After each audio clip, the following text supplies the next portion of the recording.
Ya, assalamualaikum warahmatullahi wabarakatuh. Waalaikumsalam warahmatullahi Bapak, sekarang baru bapak-bapak ya. Kegiatan sharing session kita pagi ini untuk lanjut yaitu Cisco CyberOps Lab 10. Kebetulan Pak Fadlinya telah hadir. Kepada Pak Fadli kita persilahkan. Oke, terima kasih Pak Son. Kita lanjut ya, Bapak-Bapak. Koneksi saya kok lost. Oke, barusan koneksinya. Oke, Bapak-Bapak kita lanjut ya. Jadi kita akan melanjutkan sharing session kita dan oprekan kita ya. Kita sama-sama belajar ya. Jadi ini kemarin kita terakhir ada di lab 938 Nmap ya. Kemarin cuma terkejar satu lab ya karena satu dan lain hal gitu ya. Jadi kita hari ini coba lab 10 ya. Dan ini tipikalnya sama semua dan goalsnya sama ya, supaya kita bisa memahami apa yang terjadi pada saat ada komunikasi, cuman jenisnya yang berbeda. Ada yang DNS, ada yang TCP UDP, ada yang HTTP dan HTTPS. Nah, kita lihat nanti yang mana sampai mana selesai nih. Kalau bisa selesai sampai 10 ya semua 10 bagus gitu ya. Tapi kita coba satu-satu. Oke, Bapak-bapak ya, tidak ada Ibu, jadi Bapak-bapak. Jadi kita kembali untuk lanjutkan yang pertama di sini yang DNS dulu ya. Jadi saya nggak ingat apa udah pernah sampaikan atau belum, tapi saya akan ulang lagi bahwa komunikasi di jaringan itu ada dua ya, ada yang disebut reliable connection ya, ada yang unreliable connection. Reliable connection adalah koneksi dengan TCP ya. Unreliable adalah koneksi dengan UDP gitu ya. Nah, TCP itu cenderung lebih lambat dibanding UDP. Tetapi TCP dia reliable, paketnya sampai gitu ya. Karena ada mekanisme pengecekan. Kalau UDP tidak ada mekanisme pengecekan. Kirim ya kirim saja. Hilanglah dia gitu ya. Jadi ada dua jenis ya, tapi yang dipakai oleh DNS itu adalah yang UDP ya. Karena butuh untuk cepatnya sebetulnya. Dan informasi itu bisa langsung dikonsumsi. Biasanya yang pakai UDP ya contoh DNS, terus kalau kita pakai telepon gitu ya, real time protokol gitu, pakai UDP. Karena butuh cepat dan informasinya kalau ada hilang-hilang sedikit kita masih bisa terima gitu. Ya. Nah, kita ikut lab CyberOps seperti biasa ya. Jadi ini 1027 yang kita akan lakukan adalah kita cek IP kita berapa, kemudian kita akan pakai Wireshark karena judulnya juga pakai Wireshark. Kemudian kita coba lakukan query DNS ya. Lalu kita lihat hasil dari capturean Wireshark seperti apa DNS itu. Apa yang dibutuhkan? CyberOps Workstation seperti biasa sama Internet Access. Jadi di lab ini kita akan configure CyberOps Workstation kita sebagai bridging ya. Jadi dia akan mendapatkan IP dari jaringan LAN kita. Ya. Nah ini kita diminta untuk lihat berapa IP-nya. Tapi untuk sebelum ini kita record gitu ya, sebelum ini kita lihat, kita start dulu karena saya belum start ya. Kemudian diminta pastikan untuk di posisi ini networknya bridge ya. Bridge-nya sesuaikan apakah Bapak Ibu Bapak pakai LAN atau pakai wireless, sesuaikan ya. Jadi karena di sini saya pakai wireless, jadi bridge ke wireless, kemudian saya naikin sedikit display-nya supaya nggak jelek gitu ya. Oke, lalu kita start seperti biasa. Nah, nanti kita minta CyberOps Workstation ini untuk mendapatkan IP dari network kita yang ada di sini. Seharusnya jawabannya bervariasi. Ini dibilangnya ya, answer will vary. Ini juga bakal beragam. Nah, ini dia settingannya. Yang perlu dipastikan adalah kita menggunakan bridge. Nah, di CyberOps Workstation, bagaimana cara kita untuk mendapatkan IP secara DHCP? Ada scriptnya. Nanti kita jalankan ini, scriptnya. Oke, kita tunggu dulu running up.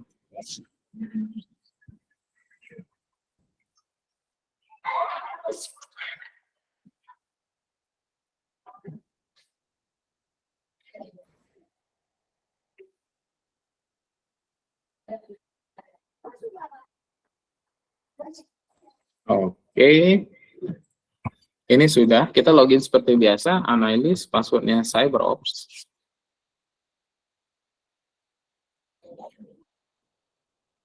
Oke, ini dia, saya full screen-kan saja. Oke, nah untuk kita mendapatkan IP dari DHCP yang ada di LAN kita karena kita sudah bridging kan, itu kita bisa pakai script ya. Dari sini seharusnya lab support file script configure as DHCP. Ya. Yang ini lab support files script configure as DHCP. Jadi dia akan meminta IP address dari LAN kita. Kemudian kita bisa cek lagi dengan ifconfig. Jadi tabel ini terisi tadi 810 itu karena dia sudah melakukan ini tadi ya. Jadi ini disuruh apa namanya? Ingat katanya, record gitu, ingat IP-nya. Saya akan cobakan ya. Sorry, typo ya. Sudo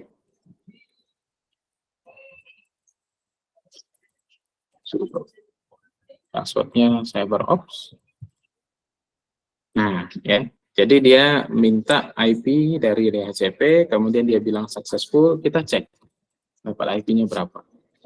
Nah, di sini saya dapat 172.16.22.32. Kemudian MAC address-nya segini. Ya. Nah, selanjutnya ya. Cepat ya. Oke. Saya overview ya, saya ulang ya. Hidupkan CyberOps-nya, kemudian login, pastikan dia bridging, lalu kita minta IP secara DHCP dengan script ini. Sudo lab support files script configure DHCP. Nah, ini dia. Saya gedein ya. Aduh, Bang. Nah, ini.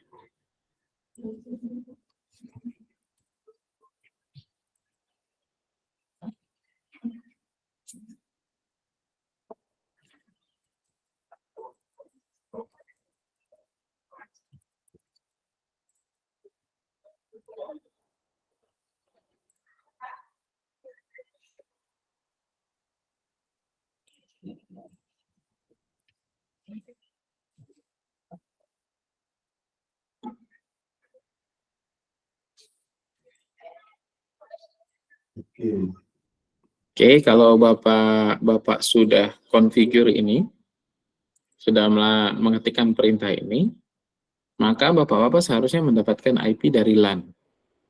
Nah, kita bisa cek dengan ifconfig. Ya, dari sini contoh saya mendapatkan IP segini. Ini cukup untuk diingat saja, nanti bisa diulang lagi pengecekannya. Karena nanti kita ingin melihat apa namanya? Traffic DNS-nya gitu ya. Dari komputer kita. Nah, di dalam sistem operasi Linux, Bapak Ibu, konfigurasi DNS itu ada di sini. Ya. Di etcresolve.com. Nah, saya rasa Bapak Ibu pernah dengar ya. Jadi kita akan menimpa begitu ya. Akan menimpa DNS-nya dengan DNS Google, ini ceritanya ya. Walaupun sebetulnya ini sudah ada isinya. Seharusnya begitu kita dapat dari DHCP, dia sudah mengisikan file ini seharusnya. Ya, kita coba cek ya. etcresolve.com di sini. Nah, di sini kan contohnya sudah dapat nih. Ya, name server 8844. Jadi dia sudah ada dapat ya, secara defaultnya dia sudah ada.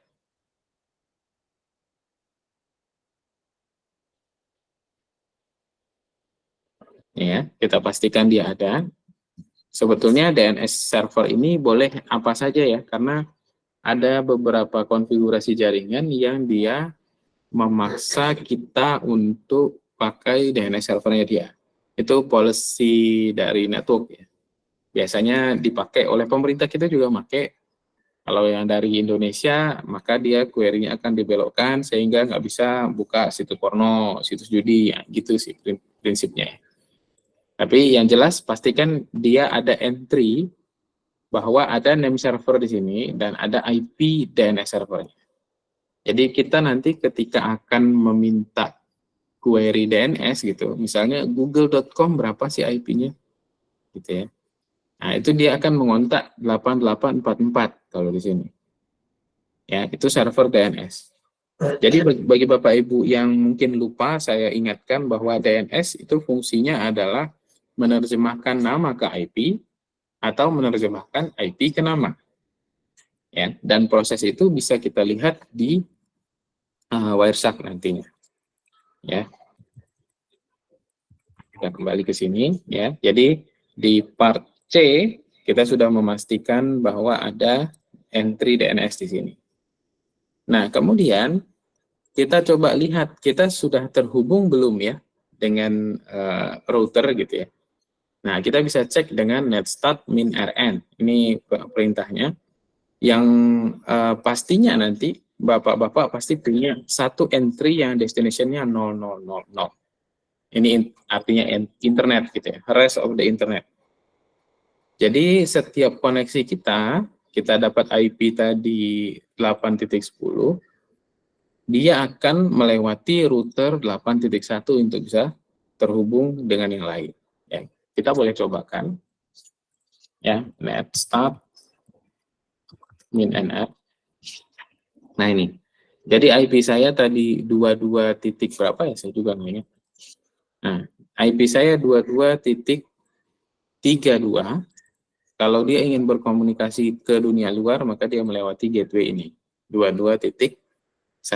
Kenapa hal-hal ini direcord atau kita perlu ingat? Nanti kita akan lihat itu di Wireshark, gitu ya. Nah, perintah lain selain netstart -nr sebetulnya ada. Kalau nggak salah saya route. Nah, cuman gini aja. Cuman dia nggak nampilkan berapa IP-nya. Ya, dia nampilkan di sini underscore gateway. Atau IP route juga ada. Ini juga. Jadi defaultnya dia via 22.1. Ya, jadi untuk melihat IP gateway itu tidak harus netstart -nr, bisa pakai route, bisa pakai IP route juga bisa. Di Linux ya. Nah, setelah ini baru kita diminta untuk membuka Wireshark. Nah, part 2. Gunakan Wireshark untuk melakukan capture DNS query. Ya. Kita tinggal ketik di sini Wireshark, kasih tanda dan di belakangnya, kemudian enter. Maka dia akan menjalankan Wireshark nanti. Nah, ini dia. Ya. Ini sudah sempat disinggung beberapa kali di lab sebelumnya. Jadi, begitu dia terbuka, maka di sini akan ada interface dari network kita, ya. Ada ENP0S3, ada loopback, kemudian ada ini, ada Bluetooth monitor dan lain-lain, itu interfaces ya. Nah, kita akan menangkap yang mana, gitu ya, lewat interface yang mana? Kita tangkap lewat interface ENP0S3. Ya, jadi di sini nanti kita start, kemudian kita akan coba buka situs atau melakukan ping atau apapun gitu ya. Berarti ketika kita membuka situs, maka akan ada permintaan DNS kan, otomatis. Misalnya buka situs google.com, maka dia harus tahu dulu google.com berapa IP-nya. Maka yang dilakukan pertama kali, dia akan mengontak DNS. Ya. Untuk menerjemahkan google.com ini IP-nya berapa? Karena komputer berkomunikasi lewat IP. nama atau nama domain itu dibuat hanya untuk memudahkan kita untuk mengingat sebuah situs gitu ya. Jadi kita lanjut di sini ya. Tinggal kita double klik, maka dia akan start record sebetulnya ya. Nah, kemudian diminta di sini, oke, buka Google browser katanya, lalu buka Google, lalu di stop lagi. Ya, kita demokan. Ini klik 2 kali, dia akan start. Nah, ini. Ya, posisinya start di sini. Ya. Lalu kita buka browser deh. Sini ada browser. Lalu kita buat di sini google.com. Nah, ketika kita buka google.com, dia akan meminta dulu sama DNS nih, seharusnya ya. Dia minta dulu sama DNS google.com IP-nya berapa. Nah, itu adalah kerja dari DNS. Wah, ini agak berat nih.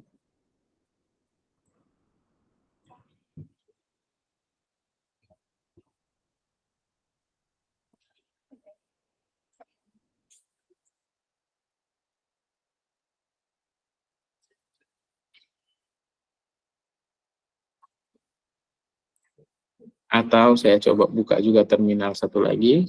Saya ping, ya. Pingnya yang lain deh, apa ya? Cisco.com, supaya ada 2 ya. Nah, ini ya.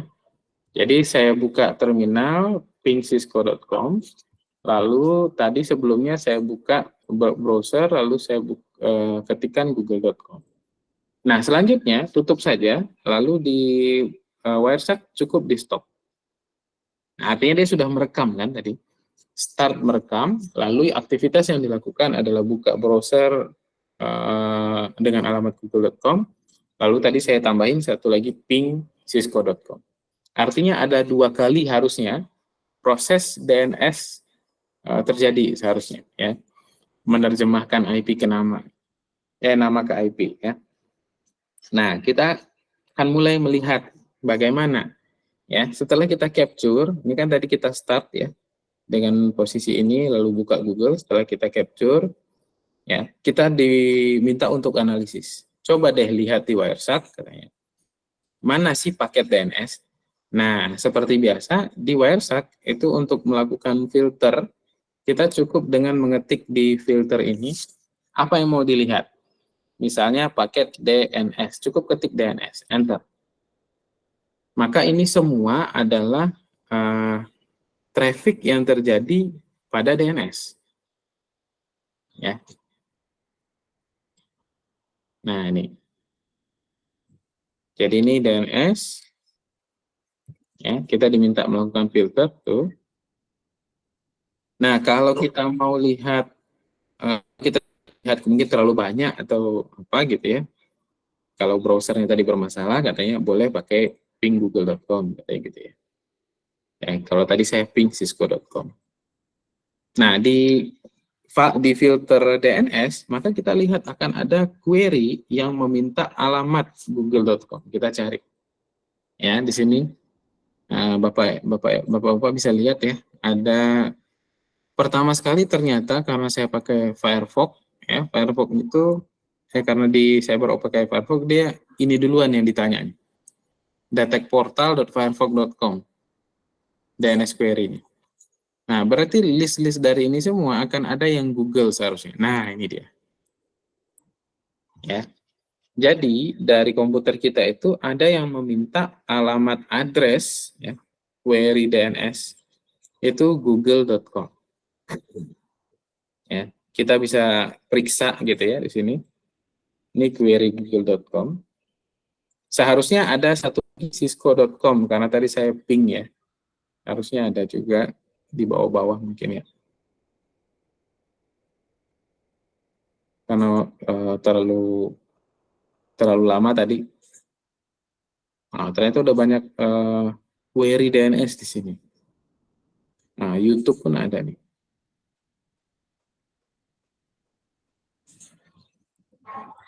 Oke, kita lihat dulu yang ini, yang Google, karena kita hit ini tadi.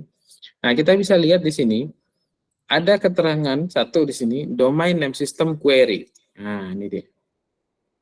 kita expand ini, kemudian kita lihat standar query, ya, bahwa yang dimintanya ya apa namanya query ya satu question yaitu alamat address ya dengan mode recursion ya.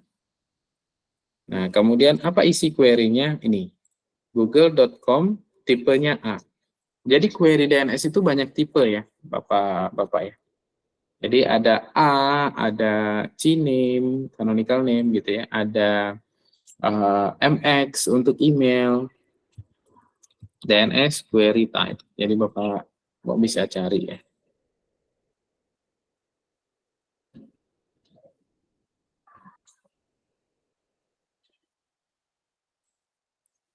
Nah ini ya. Jadi yang standar paling standar itu adalah address mapping itu A ya.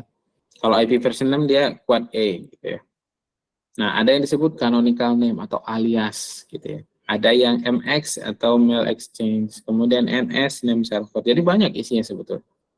Tapi yang paling standar ketika kita minta nama ini IP-nya berapa, maka itu adalah address, query address ya. Nah, ini ya.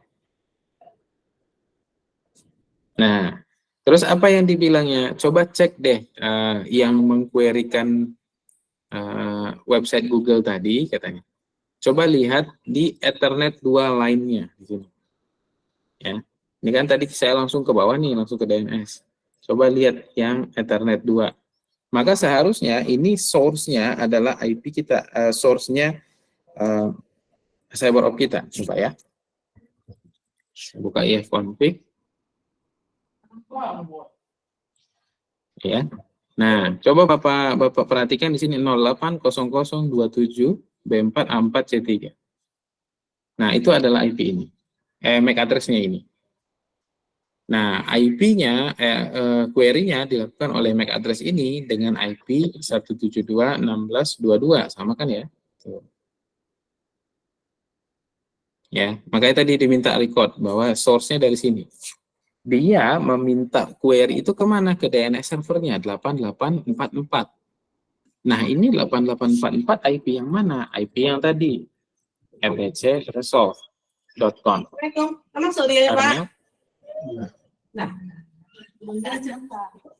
Karena yang kita set sebagai DNS server adalah 8844. Ya, jadi dia minta ke server ini. Jadi cara kerjanya seperti itu. Nah, ini ya. Dan IP address-nya, MAC address-nya dilihat, ya, destination-nya, dia akan bilang destination-nya 8844. Ya. Nah, kalau Bapak perhatikan, ya, saya ginikan. Oke. Jadi ininya benar kan? 172.16.22.32 kalau di kasusnya saya ya. 172 meter. Nah, 172.16.22, kemudian ini tadi sudah kita cek benar. Nah, destination-nya 8844. Ya. Nih. 8844 IP-nya. Tapi yang kan sebagai MAC address untuk 8844 itu adalah IP router. Makanya tadi kita melakukan ini. Net start min and add. Ya, ini dia.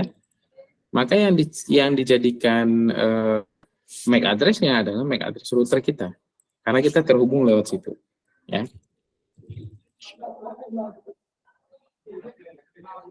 Ini ya. Kalau di sini Bapak lihat ini deh.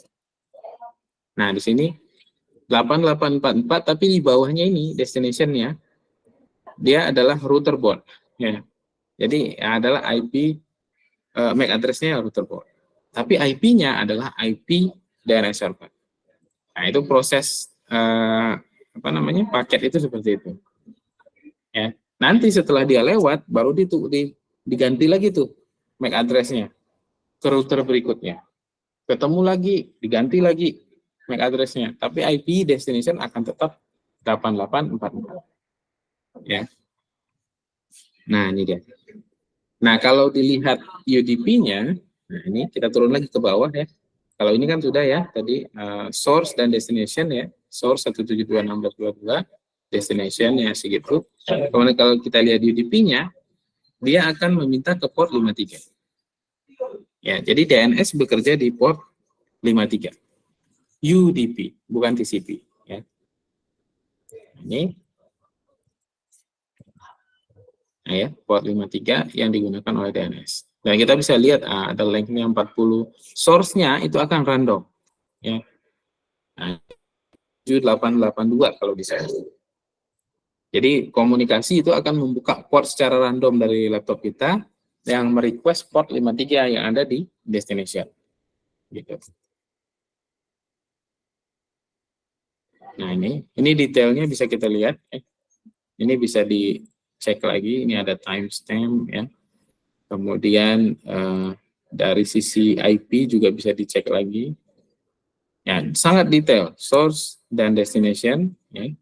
Kemudian ini source port, destination port, kemudian length-nya, bahkan sampai ke query-nya. Jadi dia langsung bisa menerjemahkan bahwa ini adalah paket DNS dengan query seperti apa. Query-nya ini. Ya. Saya akan coba tunjukkan cara lain gitu ya. Jadi kalau kita mau melakukan pengecekan nama ke IP, itu sebetulnya ada tool NSLookup. Nah, cuman di sini nggak keinstall. Dig juga di sini nggak keinstall. Jadi ada apa namanya parameter tambahan atau parameter lebih lengkap ya ketika kita mau melakukan query DNS. Jadi saya akan cari toolsnya saja. Online dig, nah bolehlah. Nah ini, jadi sesungguhnya kalau kita meminta nama, misalnya tadi google.com, ya, addressnya berapa, nah dia seperti ini, ya. Tapi kalau kita mau lihat google.com, ini jenis dari entry-nya ya. Kalau kita mau lihat google.com itu, name servernya yang mana sih? Ini, ya, ns2.google, ns1.google, ns3, ns4, ada 4 ya. Ya. Terus kita mau lihat secara nama ya, secara teks dia apa. Nah, ternyata ini isinya, Google Site Verification. Ya, verification. Kemudian kita mau lihat emailnya kemana sih? Kita cek MX. Jadi ini bisa kita cek semua bahwa google.com itu emailnya itu akan melewati server smtp.google.com. Jadi ini ada banyak tools ya.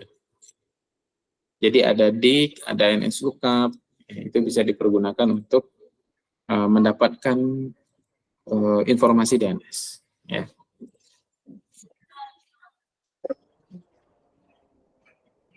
Oke, kita lanjutkan.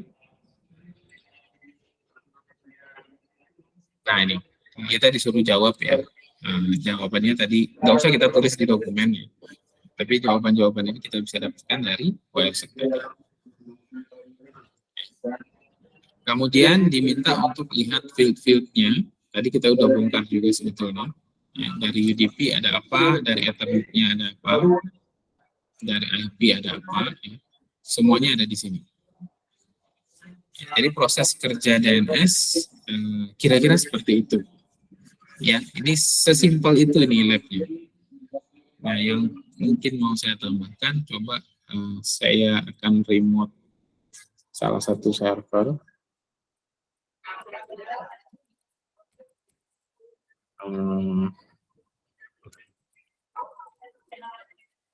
Nggak usah deh.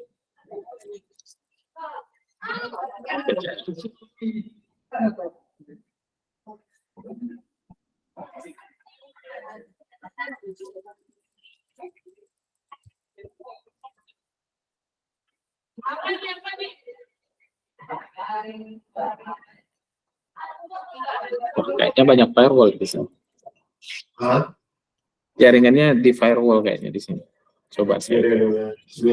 Iya.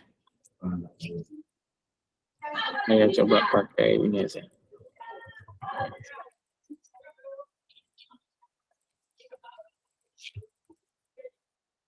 Oke, jadi ada yang namanya NS Lookup, tadi di workstation nggak ada ya.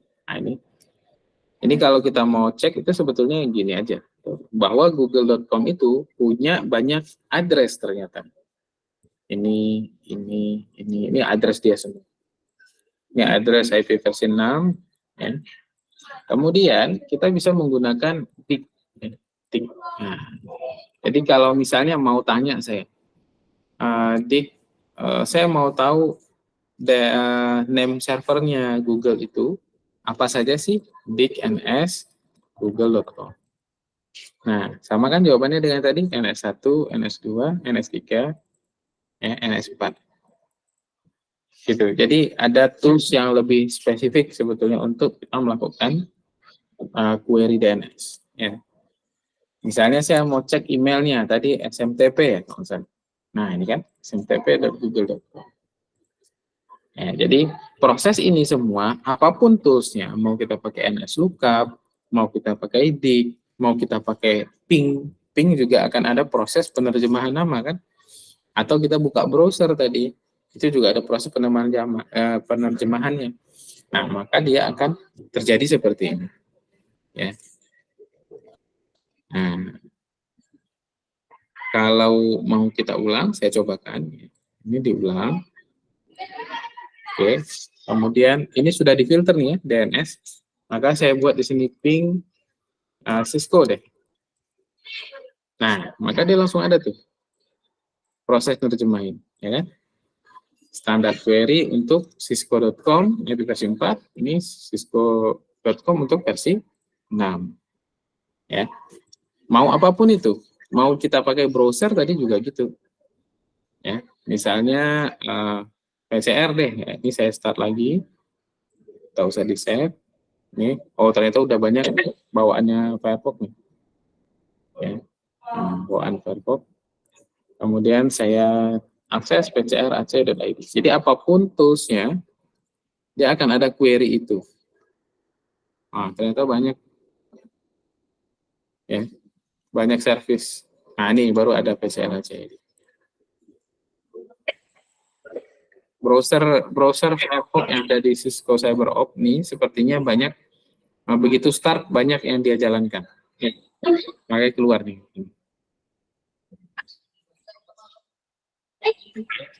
Jadi labnya seputar itu, melihat bagaimana DNS bekerja, ya, secara traffic.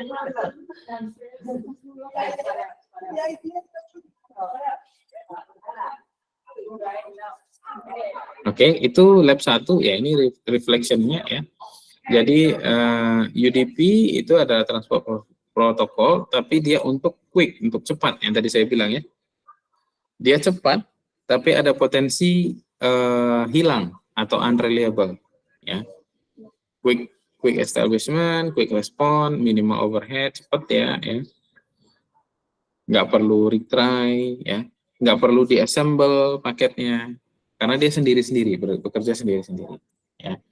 Nah, itu DNS. Tapi kalau kita menggunakan TCP, misalnya kita buka web, itu TCP itu, maka dia akan lebih lambat ya. Tapi dia reliable. Kenapa? Ada mekanisme pengecekan. Ya. Itu prinsip dasar dari network, Bapak Ibu ya. Nggak tahu udah ada Ibu atau belum. Bapak-bapak. Ya. Jadi ini labnya melihat bagaimana DNS bekerja di Wireshark. Ya. Oke, saya akan move ke yang kedua. Nah, sekarang mau coba bandingin nih TCP dan UDP. Kayak apa sih? Kalau tadi UDP DNS saja gitu ya. Kalau ini coba yang TCP.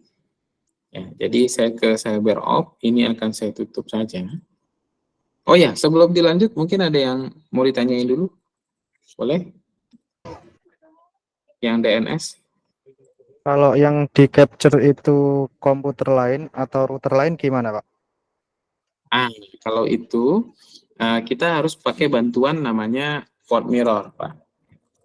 Nah, kalau Bapak pakai mikrotik, nah itu harus kita setting dulu. Kalau kita mau capture punya orang lain, itu artinya ada sesi komunikasi dari A dan B, ya, dan kita harus berada di tengah-tengah, man in the middle attack, ya. Jadi ini bahasa agak red team ya, apa-apa ya Pak ya. Kalau kita mau di tengah-tengah itu banyak tekniknya. Bisa, misalnya contohnya kita racuni dulu komputer yang mau kita cek tuh. Racuni dulu, kasih tahu bahwa saya adalah routermu gitu ya. Kasarnya begitu. Karena dia komunikasi kita kan mestinya pakai lewat router kan, kayak ini tadi, net start min nr, ya. Kan dia pasti lewat sini. Nah, jadi kita bisa menjadi pura-pura menjadi router dan kita racuni bahwa 22.1-nya itu MAC address-nya adalah MAC address kita. Sehingga paket dikirimkan kita. Nah, itu salah satu teknik, ya. Jadi ketika dia mau mengquerykan apapun atau mau buat traffic apapun, kita bisa capture. Atau pakai bantuan ini, ya. Tapi ini kita harus punya akses kan ya. Misalnya gini gambarnya ya. Saya buka yang gambar aja deh. Nah ini. Jadi kita harus punya akses ke suite-nya. Nanti dari suite-nya ada yang namanya access dan egress-nya itu kita buat satunya memirrorkan ke punya kita. Ya, jadi ini secara tidak langsung si client ini begitu dia berkomunikasi gitu ya. Ini akan dimirrorkan nih tuh. Ya. Dan masuk ke komputer monitoring. Ya, jadi ini lebih ke red ya, ada yang metodenya kita sniffing biasa gini ya. Ada yang mengkombinasikan sniffing plus spoofing. Nah, ini lumayan ya. Jadi kata attack ya, dua-duanya. Jadi dia akan menganggap kita adalah router yang aslinya, padahal kita tidak legit gitu ya, kita nggak benar. Nah, kita capture dari situ. Tapi kalau misalnya proses itu mau kita lakukan untuk audit jaringan, itu kan biasanya no problem ya. Karena kalau audit jaringan kan ada izinnya gitu ya. Jadi kita konfigurasi saja. Si routernya boleh, si switch-nya boleh, yang mana yang mau dimonitoring. Nah, nanti dikonfigurasi bahwa port yang A akan dimirrorkan dengan port yang B. Apapun yang keluar masuk di A, akan keluar masuk juga di B.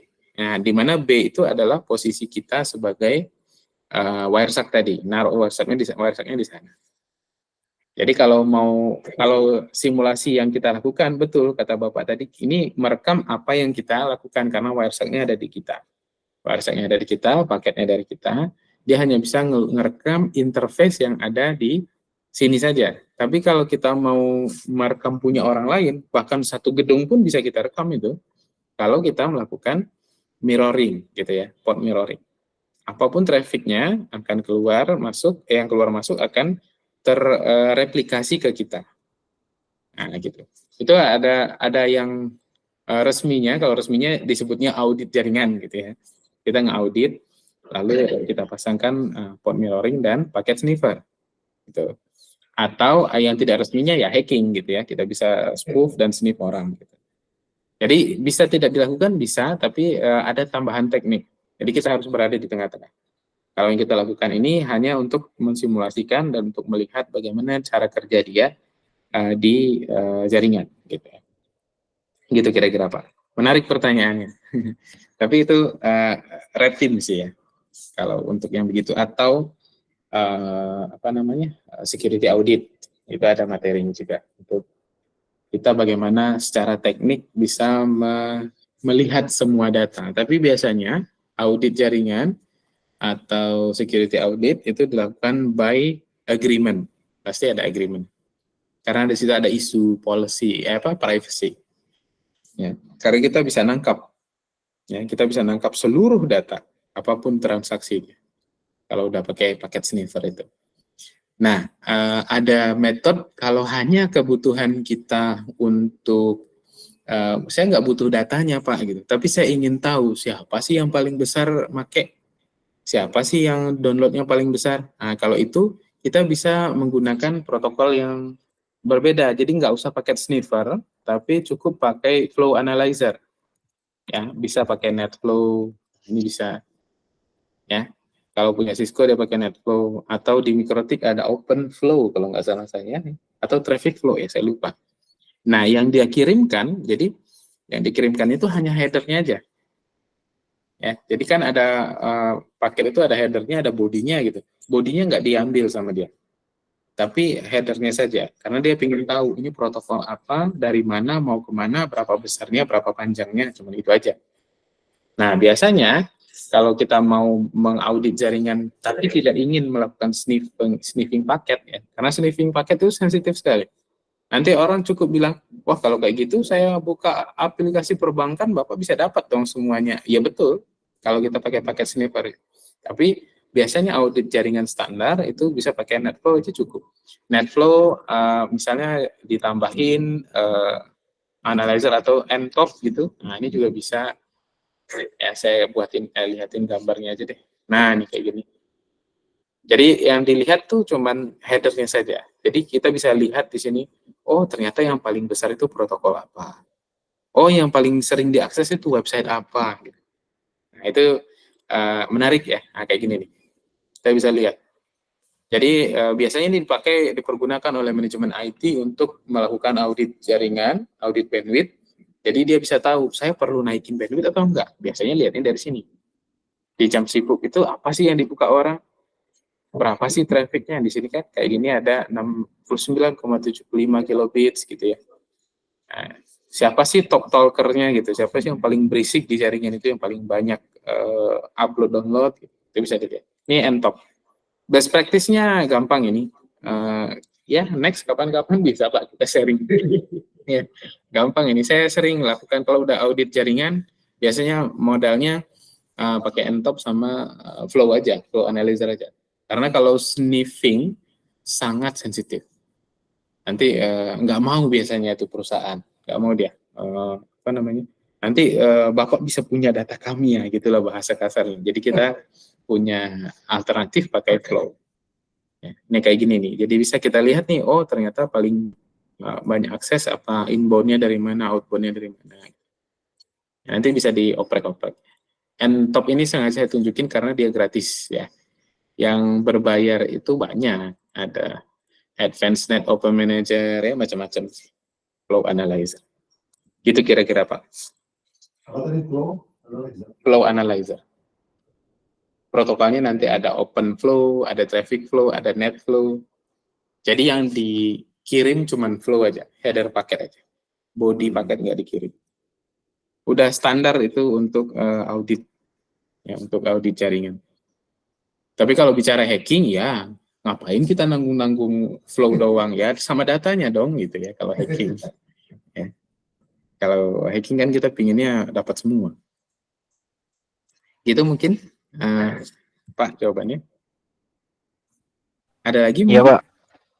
Pak. Tanya lagi Pak. Boleh Pak. Kalau Silakan Pak. tadi yang di capture kan DNS nggih. Kalau Ya, DNS. HTTPS itu apa juga bisa kelihatan? Itu nanti ada di lab yang ketiga Pak. Di sini dia. HTTP dan HTTPS. Jadi Oh iya secara ya. umum gambarannya di HTTP akan kelihatan, HTTPS nggak kelihatan karena encrypted. Nah, itu dia jawabannya Pak. Tapi nanti kita akan coba. Oke Pak. Ya terima kasih Pak. Oke, sama-sama Pak. Oke, kita lanjut ya. Jadi sebelum ke HTTP dan HTTPS, yang lab 1043 itu untuk melihat TCP dan UDP. Ya, kalau tadi kan DNS sederhana sekali gitu ya. Nah, ini ada yang agak sedikit ribet ya, FTP. FTP itu dia ada dua Pak portnya. Ya, jadi ada control connection, ada data connection. Nah, jadi dia agak beda sedikit ya. Nah, kemudian kita akan lihat juga di sini ada TFTP, FTP tapi trivial. Ya, trivial itu lebih sederhana FTP. Jadi ini yang akan kita lihat ya. FTP dan TFTP. Nah, apa objektifnya? Kenapa FTP kita mau lihat yang TCP-nya? Karena FTP pakai TCP. Tapi TFTP, Trivial File Transfer itu, dia pakai UDP. Nah, jadi kita mau coba lihat kedua-duanya ya. Nah, jadi ada dua protokol di TCP/IP ya. Ini sudah saya sampaikan di pengantar awal tadi. Ada TCP dan ada UDP ya. Ini ada standarnya RFC-nya masing-masing. Kemudian contoh penggunaan TCP ada HTTP, FTP gitu ya. Kalau UDP ada DNS, ada TFTP. Ya. Jadi di lab ini ya kita akan menggunakan Wireshark ya sama seperti yang tadi untuk melihat bagaimana TCP header untuk protokol FTP, kemudian bagaimana UDP header pada TFTP. Ini sangat teoritis ya, artinya ingin lihat bandingkan aja gitu. Ya. Jadi ini kita lihat ya sama resource yang dibutuhkan cyber obfuscation, kemudian internet access, sama seperti yang tadi ya, kita akan coba menggunakan Wireshark. Ya. Di part 1 kita itu akan capture FTP dulu, ya, dan kita akan inspection TCP header-nya atau lihat TCP header-nya kayak apa. Sudah disediakan oleh Cisco CyberOp, ini ada ftp.cdc.gov, ya. Jadi silakan Bapak buka Wireshark, gitu ya. Nah, kemudian kita akan mencoba capture ya di interface ya, yang sama ya, EMP0 S3 karena sama. Kemudian kita akan connect ke FTP CDC ini by terminal saja ya. Kemudian secara anonymous ya, karena dia bukakan anonymous. Ya, kemudian kita diminta untuk mendownload sebuah file namanya readme. Ini dia. Jadi kita akan download biasanya pakai get ya. Kalau kita upload pakai put. Itu bisa nanti kita cobakan. Kemudian, nah ini get ya. Kemudian di stop. Nah, di stop ya. Dia ingin lihat. Setelah transfernya komplit, maka stop. Kita lakukan. Ya. Pertama, ini kita udah start, kemudian kita start sniffing. Ya. Jadi ini udah jalan. Lalu kita buka terminal, lalu kita connect ke FTP-nya. FTP, spasi, ftp.cdc.gov, ini ya. Benar nggak? cdc.gov ya? Siapa? Ya, ftp.cdc.gov ya.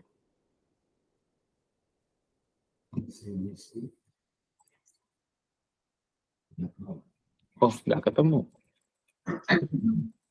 ftp.cdc.gov. Oh, benar. Saya ulang lagi. Nah, ini ya. ftp spasi ftp.cdc.gov, kemudian kita loginnya sebagai anonymous katanya ya. Anonymous.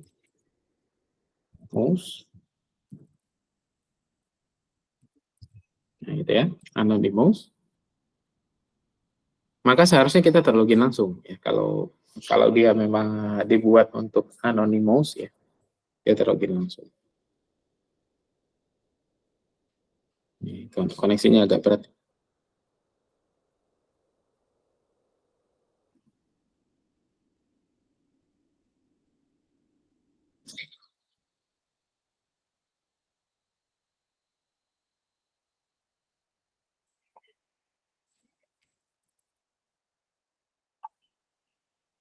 Benar ya, anonymous.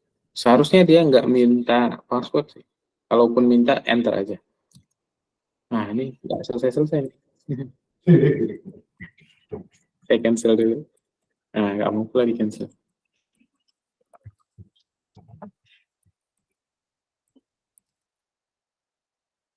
Emang agak berat sih koneksinya.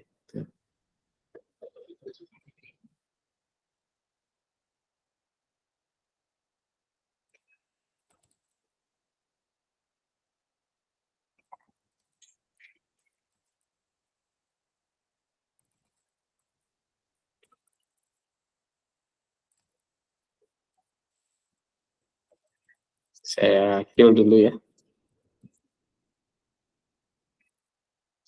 Oke. Saya ulang. Saya tag dulu. ftp.cdc.gov. Bisa. Kita coba lagi.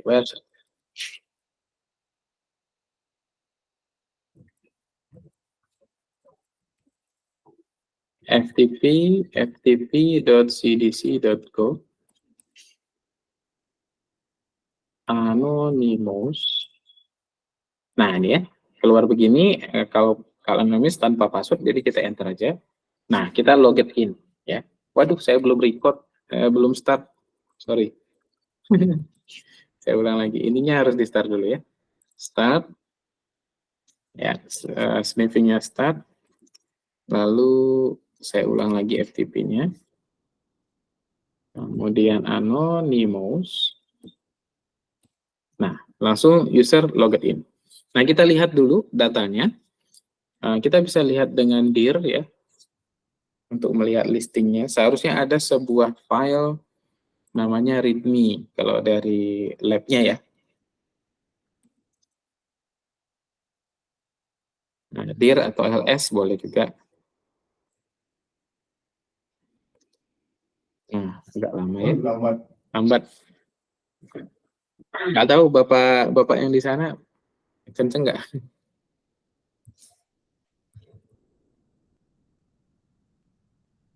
Cuman pakai HP saya, Pak. Cuman nonton. Oh, oke.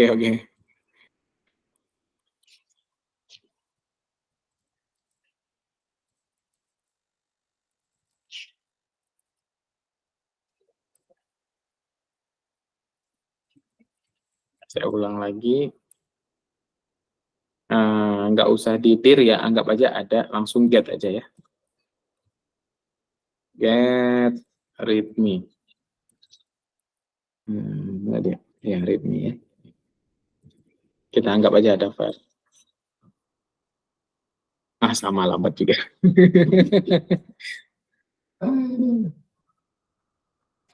Koneksi sekolah lambat ya.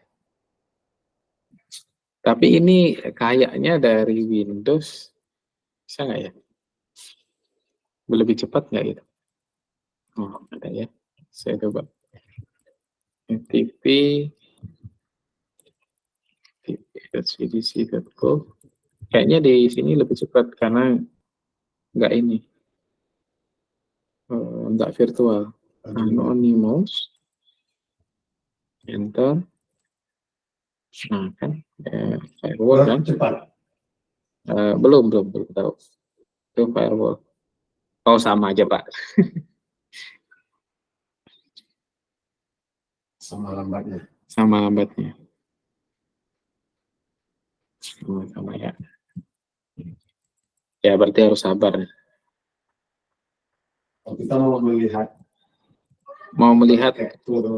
Proses dia transfer. Oke.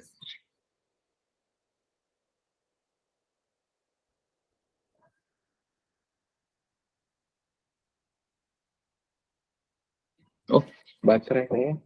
Hah? Baterai. Baru nyadar. Protes dia.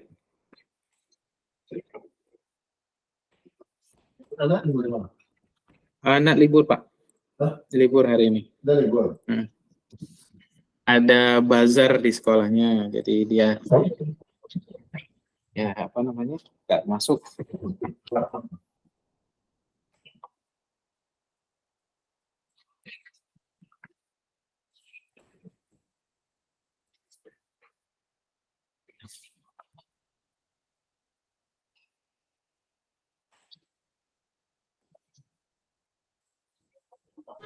Oh iya, Pak, sambil tanya, Pak. Ya boleh Pak, silakan Pak. Ini kan saya ikutnya kan di tengah jalan Cyber Ops ini. Ya. Saya kurang tahu sebenarnya fokusnya itu ke apa sih Cyber Ops itu. Terus pelatihan yang lain itu kayak tadi yang sempat disebutkan, oh ini masuk di Red atau apa. Nah itu macamnya apa aja, itu ada di mana, fokusnya apa itu, pelatihannya itu untuk apa gitu, targetnya, objektifnya, gitu Pak. Oke. Ya jadi gambaran umumnya Pak, kalau kita belajar cyber security, ini kan ceritanya cyber security ya. Cyber security sebetulnya basically-nya ada dua tim ya. Sebetulnya sudah banyak, udah ada purple team, udah macam-macam sekarang. Tapi kita bisa dua aja dulu ya, ofensif dan defensif gitu aja lah ya. Nah, kalau kalau kita mau belajar cyber security, itu sebetulnya awal mulanya kalau emang ingin fokus ke situ, belajarnya red duluan. Seharusnya ya, belajarnya red duluan. Jadi kita coba nyerang. Jadi kita menguasai tools dan tahu celah, ya. Nah, itu dulu belajarnya red. Nah, kalau di sisi red itu banyak sekali. Cuman di Cisco itu nggak ada yang red. Ya, nggak ada sama sekali yang arahnya ke red. Nah, yang red itu ada di isi konsil, itu ada Certified Ethical Hacker, itu trainingnya. Kalau di CompTIA itu ada Pentest, ya, atau Security Plus, itu juga ke arah situ. Bayar ya Pak? Kalau itu berbayar. Nah, tapi kalau mau sharing session kayak gini sih bisa-bisa aja, karena saya udah pernah ikut gitu ya. Jadi kita sharing session bisa, cuman nggak bisa sampai sertifikasi gitu. Ya. Itu belajarnya yang red. Nah, setelah kita menguasai red, jadi kita sudah bisa menganalisis nih, vulnerable itu seperti apa, atau yang berbahaya itu seperti apa, karena kita udah nguasain kan, oh ini bahaya, oh ini bahaya, ini bahaya. Baru kita belajar sisi blue-nya, sisi defensifnya. Jadi kita coba, oh dari aku udah pernah gini, saya udah pernah gini nih kemarin. Nah, gimana cara menutupnya? Kita analisis gitu kan. Nah, di analisis itu yang banyak. Kalau di Cisco ada cyber op inilah, ya. Walaupun dasar cyber security-nya kayak perkenalan apa itu cyber security, apa itu hacking, itu ada di apa? Ada di cyber security esensial gitu ya. Tapi untuk yang teknikal itu blue team-nya di Cisco ada CyberOps. Kalau di isi konsil ada forensic investigator, bolehlah masuk ke situ gitu ya. Incident handler itu blue team di sisi isi konsil gitu ya. Kemudian di CompTIA saya lupa namanya, ada juga itu ya, sisi blue-nya. Jadi kita belajarnya begitu. Nah, ini kalau cerita latar belakangnya sebelum kita buat sharing session yang terbuka kayak gini, saya sama SMK 5 waktu itu pernah sharing yang red team-nya duluan, ya kan Pak? Ya, kami udah pernah sharing red-nya gitu. Jadi bagaimana hacking, gimana ngebobol, SQL injection, gimana itu udah semua ya. Jadi walaupun sekilas ya, belum dalam. Artinya udah pernah sharing lah. Gitu. Nah, makanya kita buka yang bisa dibuka kelasnya itu Cisco. Karena kita akademi, saya bisa buka kelasnya, ada kurikulumnya jelas, platformnya ada. Jadi kita buka yang CyberOps. Jadi posisinya CyberOps ini sebetulnya udah di sisi blue gitu ya. Lebih banyak ke analisis. Makanya tadi kesannya agak membosankan sih Pak memang kalau CyberOps ini karena kita nutup-nutup, nggak nyerang-nyerang gitu ya. Nutup-nutup, nganalisis, oh ini perlu diginiin. Oh gini cara kerjanya. Oh berarti harus diginiin gitu. Nah, kalau CyberOps di posisinya di situ. Kalau mau asik itu sebetulnya memang yang red team. Yang red team belajar jebol. Ya, kami kalau di mata kuliah pun memang belajar red team duluan anak-anak itu ya. Nah, belajar workshop keamanan siber itu memang red team dulu. Baru semester berikutnya belajar forensic investigator sama incident handling. Nah, jadi posisinya memang kita udah di sisi blue. Jadi kalau Bapak join di sisi blue ini sekarang ceritanya dan udah di tengah, itu udah ngurusin analisis gitu. Ini harusnya ada ini harusnya ada ini. Oh, ternyata konsepnya gini, maka kita harus nutup gini. Makanya belajarnya kayak tadi, lihat bagaimana sih traffic DNS. Nanti arahnya itu kenapa? Karena ada serangan DNS itu yang poisoning tadi, menipu orang bahwa domain ini IP-nya segini atau domain ini MAC address segini, itu di sisi red-nya udah ada sebelumnya gitu. Jadi gimana cara kita nutup itu, kita harus tahu dulu cara kerjanya DNS seperti apa. Nah, baru nanti pengamanannya bisa pakai A, B, C. Gitu kira-kira ceritanya. Tapi sebetulnya saya senang-senang aja kalau misalnya mau dibuat lagi, sharing lagi, karena udah biasa ya, karena kami di kampus ada mata kuliah untuk yang itu. Jadi environment hackingnya udah ada. Bapak Ibu nanti kalau mau sharing itu nyerangnya ke situ, jadi nggak liar kemana-mana gitu ya. Jadi enak lah belajarnya. Struktur kurikulumnya pun ada. Jadi kalau mau di share, sebetulnya saya bisa tunjukin nih di sini. Saya udah bawa hard disk ya. Nih saya bawa hard disk nih. Nah nih, jadi di sini ada isi konsil nih contohnya ya. Certified Ethical Hacker nih modul-modulnya. Jadi bisa kalau kita mau praktekin sih bisa. Yang isi mana? Ini incident handler ya. Jadi bisa banyak hal sih. Makanya saya ingin coba sama MGMP Pekanbaru itu memulai dulu yang begini gitu. Kalau ini bisa jalan mulus, nanti besok mau yang lain pun gampang gitu. Itu sih ceritanya. Nah, jadi posisinya kalau sekarang kita belajar CyberOps, kenapa? Karena memang satu sebelumnya sudah pernah sharing, walaupun singkat sih waktu itu, hanya berapa kali ya Pak ya? Singkat. 2 kali ya? 2 kali ya cuman. 2 kali apa 3 kali? 3 kali pertemuan. 3 kali, tapi hacking memang itu. Nah, jadi satu alasannya karena itu sudah pernah. Yang kedua, karena CyberOps ini Cisco punya, dia punya platform. Dia punya e-learning sendiri, punya track belajarnya rapi gitu. Jadi kita coba ke situ dulu lah. Karena nanti takutnya kalau di yang belum rapi susunannya, belum ada kelas yang dibukanya, nanti nggak tersusun trainingnya, takutnya gitu. Kalau di CyberOps udah rapi dia.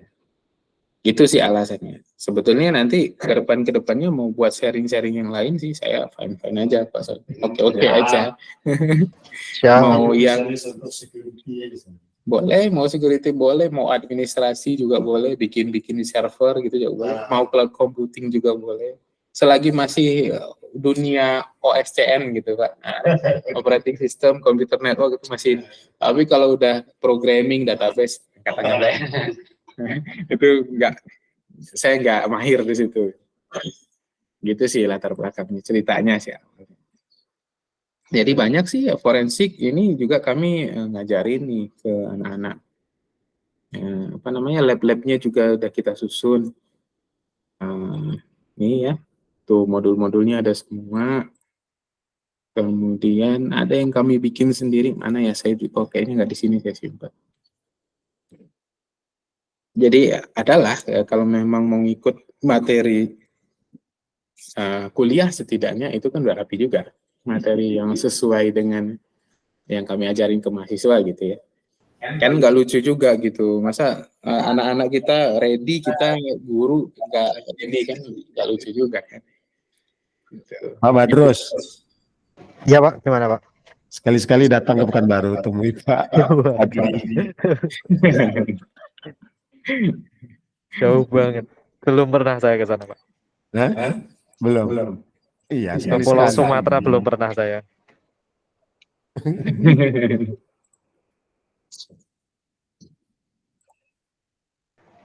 Oh iya Pak, timnya tadi jenisnya apa aja ya? Kan ada red team, blue team, apa purple, apa ada lagi? Ada lagi sih Pak, ada banyak sih sekarang dipecah-pecah karena saya pun nggak begitu ngikutin, tapi basically cukup 2 sih sebetulnya. Googling ya. Nah ini nih. Nah, ini masih red blue. Dia udah banyak nih. Nih. Udah banyak Pak sekarang. Green team ya. Orange, purple. Ini udah ada ininya masing-masing. Kita coba. Jadi blue itu memang di defensif. Ya. Red itu memang di ofensif. Ya, awal mulanya tuh baru ada 2 ini aja. Nah, lalu muncullah nih yang urusan kebijakan, compliance itu muncul di tengah-tengah. White team. Nah, lalu muncul yang dengan adanya automation, Ansible, ya, kemudian software defined yang semacam itu muncul green team. Nah, yang lebih ke codingan ini yellow team. Jadi muncul gitu. Nah, ini untuk yang application, ini orange team. Nah, ini baru dipecah lagi nih. Offensive result. Ini bagian besarnya dari Security Operation Center. Biasanya dia belajar dua-duanya tuh. Dia belajar defensif, belajar ofensif, nanti dia masuk ke jadi purple team dia. Nah, nanti dia ikut melakukan gimana caranya taktik kita untuk bertahan gitu.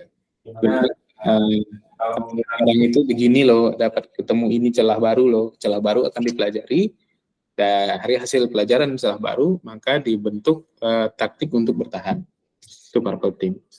Nih, yang paling besar itu memang biasanya ini red, blue, sama purple nih. Yang ini nih sih biasanya pendukung-pendukung aja nih. Karena sekarang ada DevSecOps namanya, Development Security Operation, DevSecOps gitu. Muncullah yellow team. Terus muncul ada apa namanya? Automation, ya, Ansible dan kawan-kawan, muncul green team. Itu kira-kira. Jadi ini garis besarnya sih. Ada banyak sih sekarang timnya. Saya nggak tahu nanti tak muncul warna lain ya kan. Dulu awalnya cuma ada 2 sih, offensive dan defensive. Pink belum ada Pak, pink. Pink belum ada. Kayaknya bisa dibuat tuh kalau ada tugas baru gitu ya. Tugas baru dengan job desk baru, mungkin bisa muncul tuh pink team. Tapi semua tim itu selalu harus comply dengan white. Itu yang perlu ditekankan ya Pak. Harus selalu comply dengan yang white team. Karena urusannya governance, risk assessment gitu ya. Kemudian kebijakan, regulasi, laws dan kawan-kawan. Ya, memang harus comply dengan yang white biasanya. Gitu sih. Kalau di kita di Indonesia fokusnya sekarang lagi di CSIRT ya. CSIRT oleh BSSN. Nah ini ya. Jadi BSSN sudah mengeluarkan government CSIRT. Jadi setiap provinsi, setiap kota itu mulai muncul ada government CSIRT-nya. Berkembang ke setiap departemen, kalau nggak salah setiap kementerian, setiap subbidang, gitu. Mulai kayak gitu. Makanya tadi kalau kita cari CSIRT yang paling pertama malah tadi Kemhan kan ya, ini. Sebetulnya ini bagian saja. Nah, jadi kayak misalnya ada dinas perhubungan, nanti akan ada CSIRT timnya gitu. Mulai dibuat regulasi kayak gitu. Cuman sekarang belum jalan gitu, setahu saya belum jalan. Ya, kami pun yang di Riau itu kayaknya belum jalan. Ya, kita bisa cek Riau Prof CSIRT kalau nggak salah saya lupa ini dia.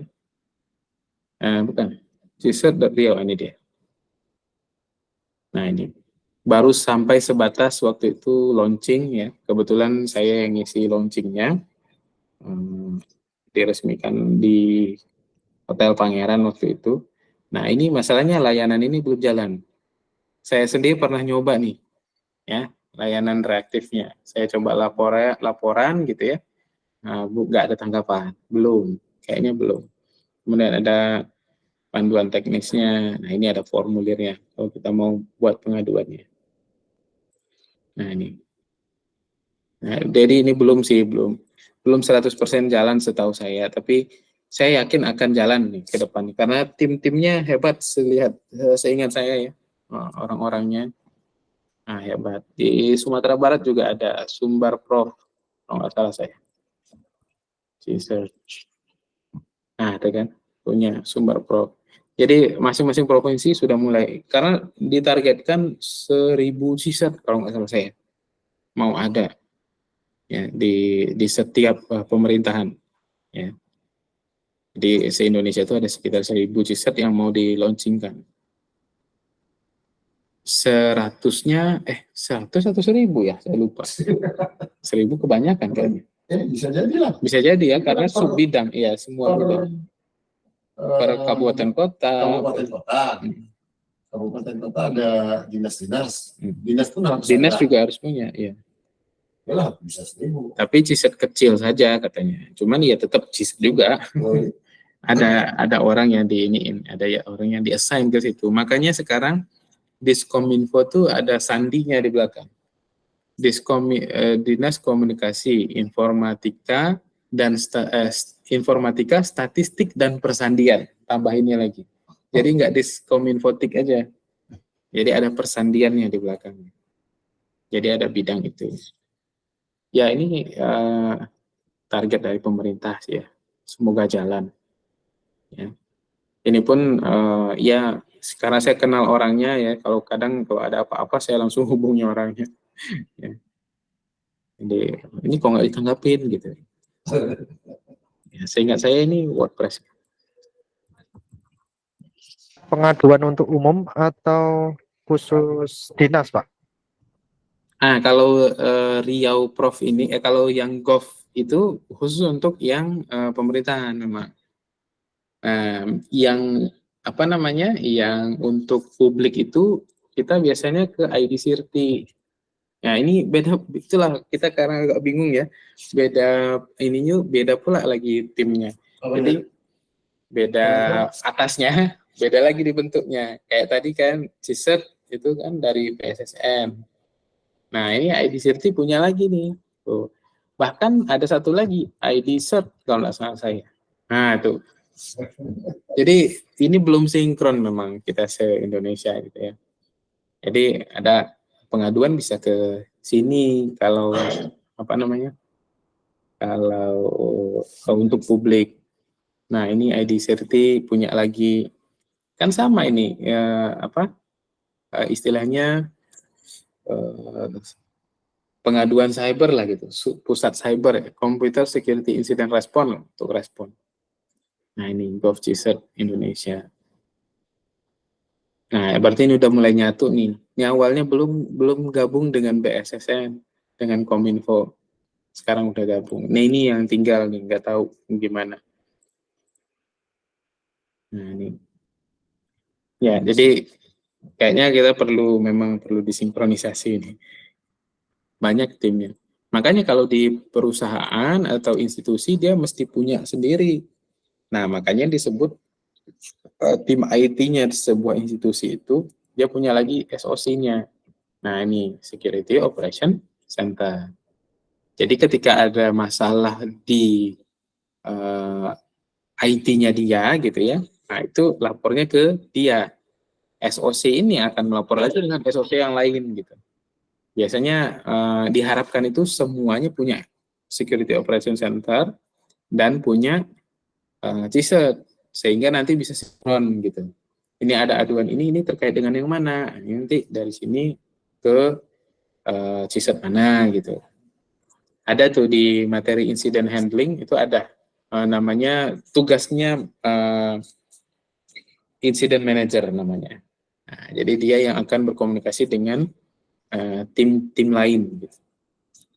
Luas sih memang Pak. Cyber security. Luas memang. Ya kita menuju ke situ. Tapi kalau di luar negeri itu udah paten dia, udah apa namanya? Udah kokoh gitu ya, udah jadi satu. Kayak Malaysia itu ada Malaysia CISET itu apa ya? Saya lupa namanya. Ya MyCert. Ya. Nih, dia satu aja udah itu. Pop ke situ semua. Kemudian Jepang itu ada JPCert. Nah, ini. Jadi punya semua dan mungkin kita menuju untuk sinkron seperti ini. Ya, kita belum sinkron sih. Menuju untuk itu. Malaysia dia punya insiden respon timnya. Cyber Security Malaysia. Ya, yang lain juga pada punya sih. Rata-rata namanya CERT kalau enggak CISET antara dua itu. CERT itu Computer Emergency Response Team. Kalau CISET Computer Security Incident Response Team. Jadi masih sama-sama aja sih. Kurang lebih. Gitu mungkin. Ini gimana ya? Nggak bisa-bisa ya? Ini yang LTP ini. Nggak mau. Tetap nggak mau. Ya intinya sih ini nunjukin bahwa ada data connection sama control connection. Nah, itu sih sebetulnya. Nah, prosesnya pada TCP itu ada ACK-nya. Nih, dia mau menekankan ini. Ada acknowledgement. ada laporan. Kalau seandainya misalnya paketnya tidak utuh, dia bisa request balik, minta balik. Gitu. Itu yang membuat TCP itu reliable connection. Kalau UDP unreliable, udah dikirim dia nggak ada mekanisme pengecekan. Itu sih. Nah ini dia. Jadi ini adalah prosesnya ya. Jadi pertama kali itu ya klien ngontak dulu ke server ya. Kemudian ini posisi ending, ini ending. Session termination. Ada session establishment, ada session termination. Benar, session establishment ini nggak ada gambarnya ya. Nggak ada. Nah, sisi rentannya, Kenapa Pak? sisi rentan di FTP itu. Sisi rentan di FTP. Kalau FTP session hijack. Jadi ketika ada TCP ini ya Pak, kalau bicara TCP tidak harus FTP. Jadi kan sebelum berkomunikasi itu dia hello dulu tuh, kiri dengan kanan. Nah, ketika hello, dia kan terbentuk koneksi kan, connection establishment. Nah, selama komunikasi, sesi itu akan terus ada. Nah, kerentanannya sesinya yang di hijack. Jadi orang masuk di tengah dan mendapatkan sesi itu. Itu sih. Man in the middle attack juga.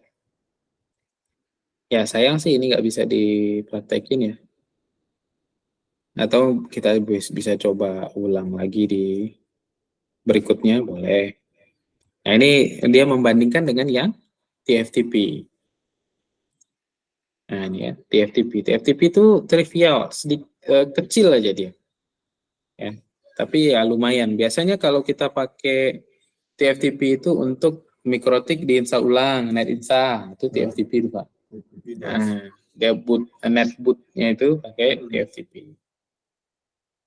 Nah, cuman TFTP itu dia pakai UDP, ya, tidak TCP.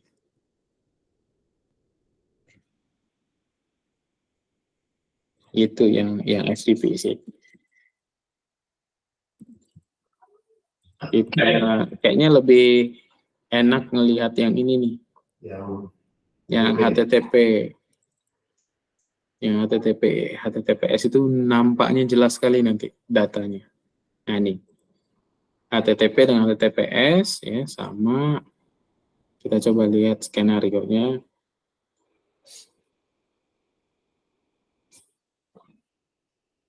Ini sama aja pakai TCP dump ya. TCP dump itu sama mirip dengan Wireshark ya, Pak. Cuman dia pakai servernya pakai command line. Itu aja. Kalau Wireshark ada command line aja. Kalau Wireshark dia ada ininya, ada apa namanya? Ada grafiknya. Nah, nanti hasil capture dari TCP dump bisa dibuka juga tuh sama Wireshark. Bisa dibuka.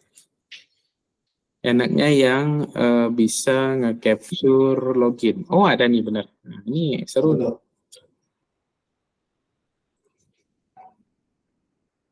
Nah, ini dia. Ah, tuh kan. Nanti akan kelihatan ketika kita pakai HTTP akan kelihatan tuh username-nya admin, password-nya admin.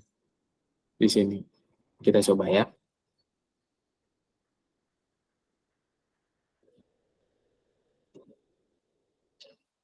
Oke.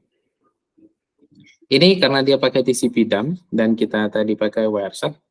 Saya pakaikan Wireshark aja ya biar gampang.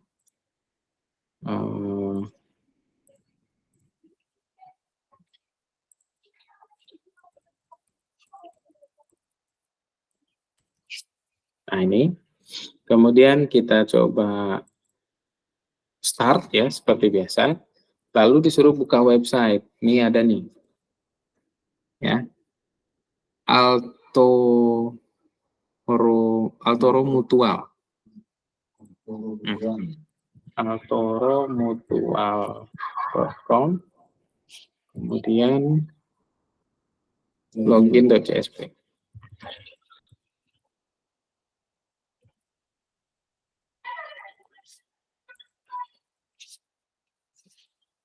Nah ini ya, kemudian kita coba login admin, katanya passwordnya admin. ya. Oh, oke, berhasil. Kemudian ini setelah masuk, ya, saya tutup, capture-nya saya tutup lagi. Nah, maka di sini kita akan bisa lihat, ini hasil capture-nya ya. Kita akan bisa lihat, misalnya HTTP saja, kita cek. Nah, ini adalah traffic HTTP. Ya, jadi dia ingin membedakan HTTP dengan HTTPS gitu ya. Ini ya. Jadi ini traffic HTTP ya, semuanya respon request gitu ya. Ini HTTP semua. Kemudian perhatikan bahwa kita ini ada mengakses login.csp ya. Ini HTTP-nya, apa namanya, detailnya. Oke, ini URL-nya. Kita turun ke bawah. Form, mana form?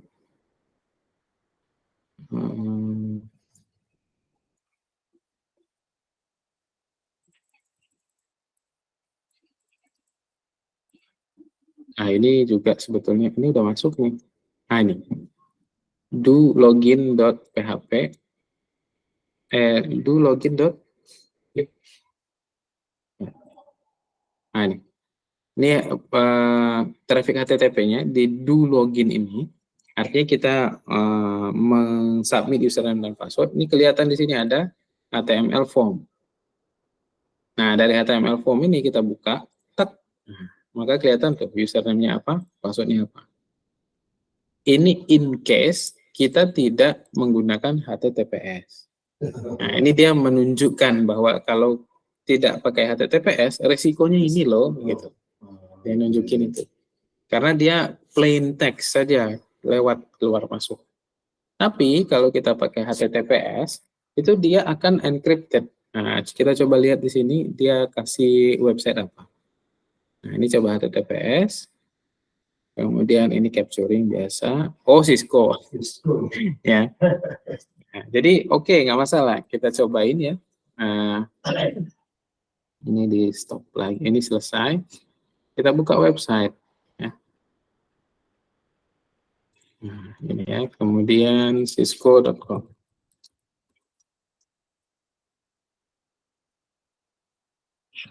Ya.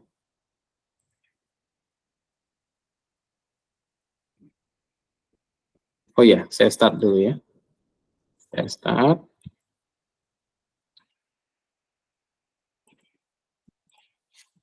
Nyatakan ya, saya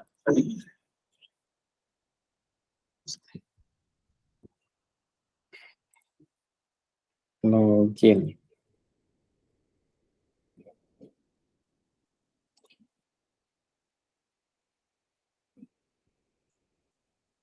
Nah, kan keluar begini ya, sama form kan ya. Nah, saya coba login. Kan ini paket sniffer tetap bekerja nih, dia lagi welcome tuh ya. Kemudian saya ketik passwordnya.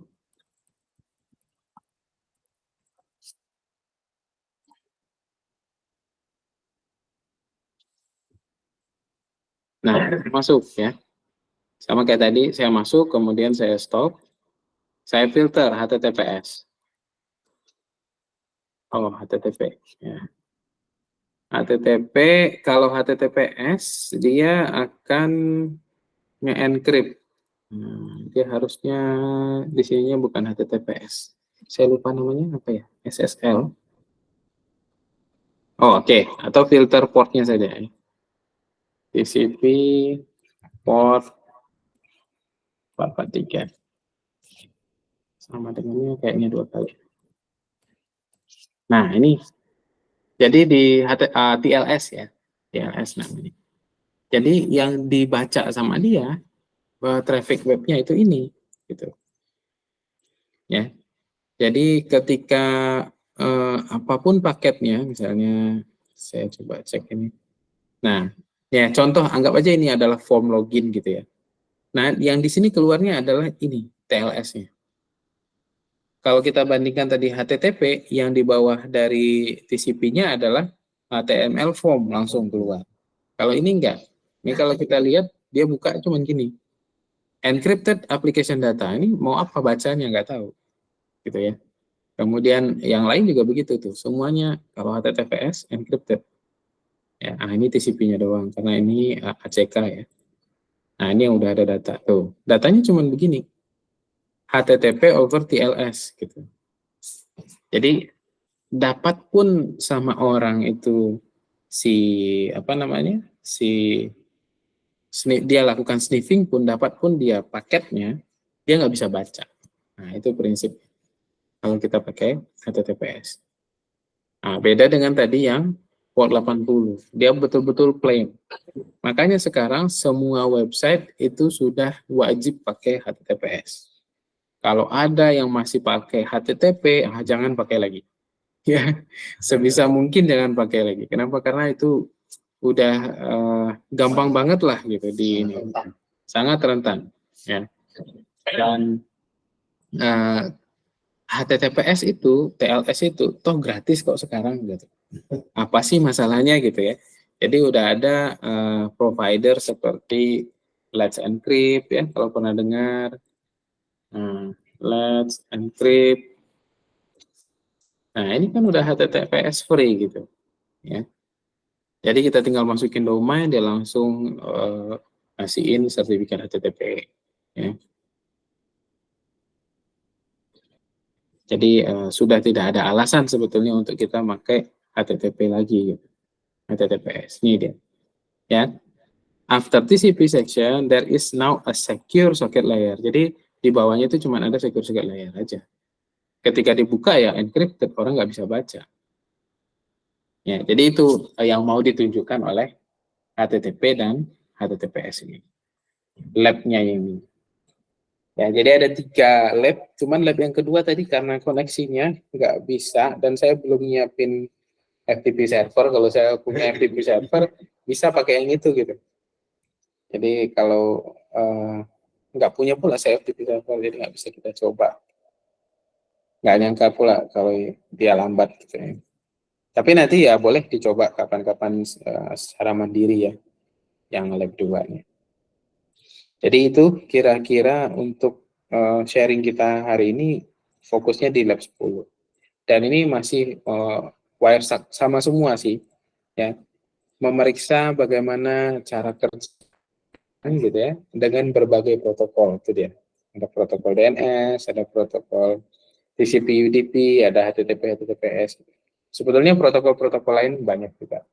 Kalau ada kesempatan ngoprek, mungkin Bapak-Bapak bisa coba rekam protokol RTP atau streaming gitu. Nanti dari situ bisa ngelihat bagaimana misalnya kalau kayak di sini ada belajar VoIP kan Pak ya. Nah, misalnya VoIP tuh kalau direkam pakai Wireshark, itu suaranya itu bisa disadap gitu pakai Wireshark gitu.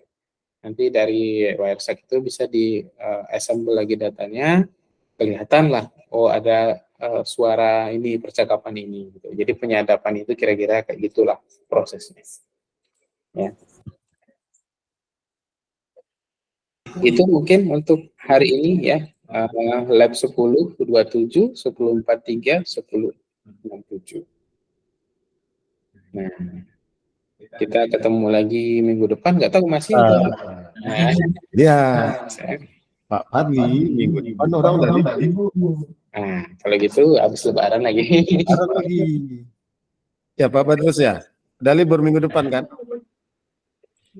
Senin Selasa masuk Pak saya Pak. Oh Senin Selasa masuk. Kami cuma sampai hari Jumat. Senin udah libur. Beda ya?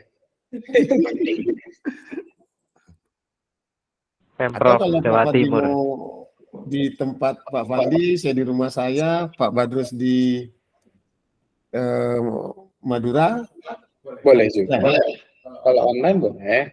Kalau saya masih masuk soalnya. Pak Fadli masih masuk rupanya. Oke Pak Badrus, berarti sistemnya online full untuk Selasa depan. Oke Pak Badrus? Siap. Nah, siap. Nah, jadi Insya Pak Allah Fadli hadir. di tempat dia, saya di rumah, Pak Badrus mesti datang ke sini. Oke, Pak Fadli sudah selesai ya? Saya cukupkan aja. Ya lumayan 3 lab ya. Tapi ini sama semua sih intinya ya, masih sama, yaitu meriksa cara kerja jaringan lah dari berbagai protokol. Ya mungkin kita sambung nih kayaknya minggu depan malware nih, ya, bicara virus, ya, worm dan lain-lain. Ini mulai asik juga sih sebetulnya. Oke. Ya. Oh, jamnya tetap sama.